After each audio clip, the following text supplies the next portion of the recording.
नमस्कार मित्रों, मैं बिहार हर्पल न्यूज़ से अभी पूर्व मंत्री अजीत कुमार से हमारी मुलाकात हुई है। इनसे कुछ वार्ता करेंगे हम। हाँ, तो आप ये बताइए कि हम तो ये क्वेश्चन सुरेश शर्मा जी से करना चाहिए था, नहीं किए हैं और ये बात दिमाग में पहले नहीं आई है। सुरेश शर्मा जी जिस समय मंत्री थे मुजफ्फरपुर के, अपने बिहार के एकलौते थे जो अपने भूमिहार और ब्राह्मण के लिए चाहे जो भी कार्य करते हैं। लेकिन ये बताइए कि सबसे पहला काम पूर्व मंत्री रहते हुए उनके सामने से मुजफ्फरपुर से बहुत बड़ा काम जो है सो हाथ से निकल गया है। जैसे आपके दरभंगा में एयरपोर्ट, आपके मुजफ्फरपुर में एयरपोर्ट नहीं, एयरपोर्ट का ज़मीन अवेलेबल है, फिर भी एयरपोर्ट क्यों नहीं चालू हुआ?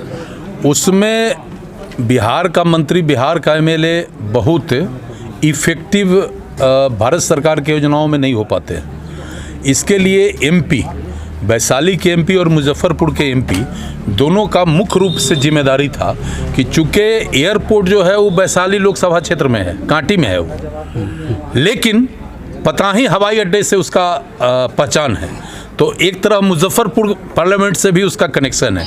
और जो मूल रूप से अगर वो एयरपोर्ट बनता तो न केवल वैशाली, मुजफ्फरपुर बल्कि पूरे दोनों पार्लियामेंट्री क्षेत्र के लोगों को लाभ होता। तो हम तो ये मानते हैं कि दोनों सांसद हमारा अनइफेक्टिव हुआ है, जिसके कारण मुजफ्फरपुर जो सेकेंड राज्य की राजधानी कही जाती है मुजफ्फरपुर को, उसको छोड़ के दरभंगा में ये बना है एयरपोर्ट, और एयरपोर्ट नहीं बना है, वहाँ एम्स भी बनने जा रहा है। तो ये एमपी दोनों का फेल्योर हम मानते हैं। इसमें एमएलए और बिहार के लोकल मिनिस्टर का कोई से नहीं। मुद्दा है भूमिहार ब्राह्मण फ्रंट।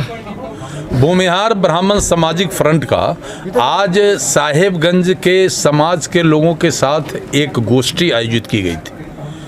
पूर्व यहाँ के जो हमारे मुखिया हैं श्रीमती किरण ठाकुर जी, उनकी अध्यक्षता में एक कार्यक्रम हुआ है। देखिए, भूमिहार ब्राह्मण सामाजिक फ्रंट अपने समाज को संगठित करने के लिए राज्य स्तर पर अभियान चला रहा है।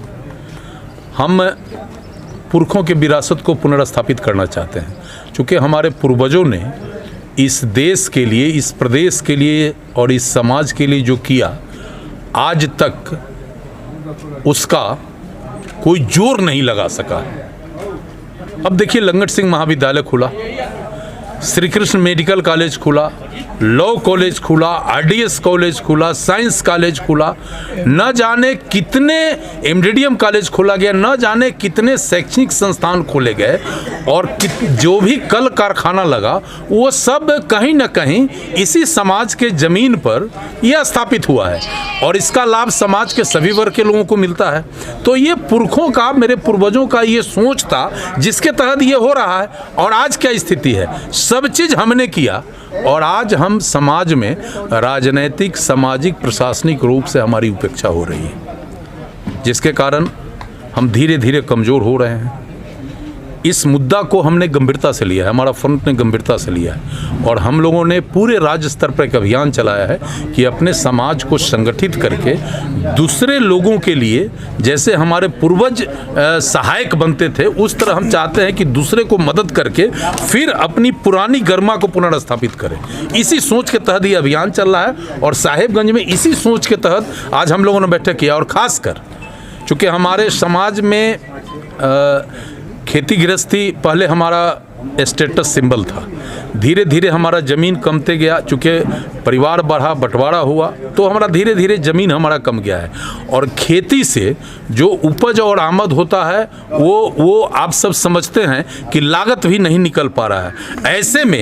ऐसे में हमारा जो नए पीढ़ी के नौजवान हैं वो कैसे आगे बढ़ेंगे, कैसे उनका जीविका चलेगा, कैसे वो समाज को मजबूती प्रदान करेंगे, ये भी एक मेरा बड़ा एजेंडा है। तो इस एजेंडा पर भी नौजवानों को वेलफेयर कैसे होगा, उनका कल्याण कैसे होगा, रोजी रोजगार से वो कैसे जुटेंगे, इस पर भी हमारा समाज काम कर रहा है। कुल मिलाकर समाज का बेहतरी कैसे हो, इस पर हम काम कर रहे हैं, और हमारा मुख्य उद्देश्य है कि अपने को मजबूत करके दूसरे को मदद करें, जैसे हमारे पूर्वज करते थे, उस लाइन को पुनः हम स्थापित करना चाहते हैं। इसी उद्देश्य के तहत हर जगह हमारा ये अभियान चल रहा है। और एक बात और बता देते हैं, आज जो समाज में विकृति हुआ है, इसके तहत हमारे समाज को बहुत लोग टारगेट कर रहा है, चाहे वो सत्ता हो या शासन हो, और समाज के अन्य लोग जो हैं हमारे समाज को टारगेट कर रहे हैं। तो हम उनको भी इस बैठक के माध्यम से संदेश देना चाहते हैं कि हम कमज़ोर नहीं हैं, हम बिखर जरूर गए हैं, हम संगठित हो रहे हैं, हमारे पास सारा चीज़ है।